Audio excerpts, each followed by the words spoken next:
నాకు మనసుకు దగ్గర ఉండేది కార్యకర్తలే అధినేత. ఒక అంజిరెడ్డి తాత, ఒక మంజుల, ఒక తోట చంద్రయ్య నాకు స్ఫూర్తి. ఆనాడు పొంగనూరు నియోజకవర్గంలో అంజిరెడ్డి తాత స్థానిక సంస్థ ఎన్నికల్లో నామినేషన్ వేసేదానికి వెళ్తే ఆనాటి పాలకులు అడ్డం తిరిగారు. తొడగొట్టి మీసాలు మిలేసి రండి నేను నామినేషన్ వేసి చూపిస్తానని చెప్పారు ఆ మన అంజిరెడ్డి తాత.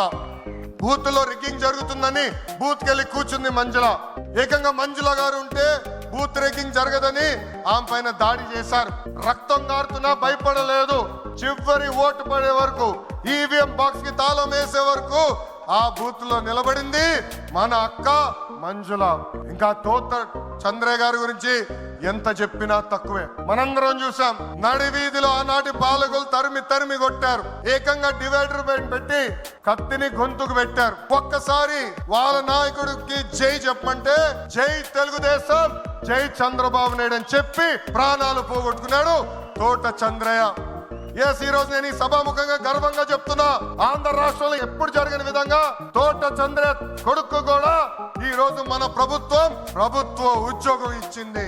అందుకే తెలుగుదేశం పార్టీలో కార్యకర్తలే మన అధినేత. ఈ రోజు మేమందరం ఈ వేదిక మీద నుంచున్నామంటే దానికి కారణం తెలుగుదేశం పార్టీ కార్యకర్త చెమట. ఆనాడు చంద్రబాబు గారు ఒక్క పిలిపిస్తే బాబు షూరిటీ భవిష్యత్ గ్యారంటీ చేశారు. నేను ఆనాడు నియోజకవర్గానికి వచ్చి మాట్లాడా, శంఖారావం చేయాలి, ప్రతి గడప తొక్కాలంటే మీరందరూ తొక్కారు.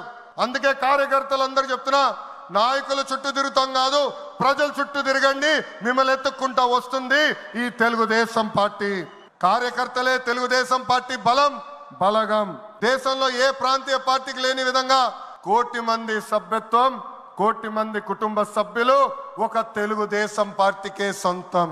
పార్టీ ఆవిర్భావం నుంచి కార్యకర్తలకు అండగా నిలబడింది తెలుగుదేశం పార్టీ.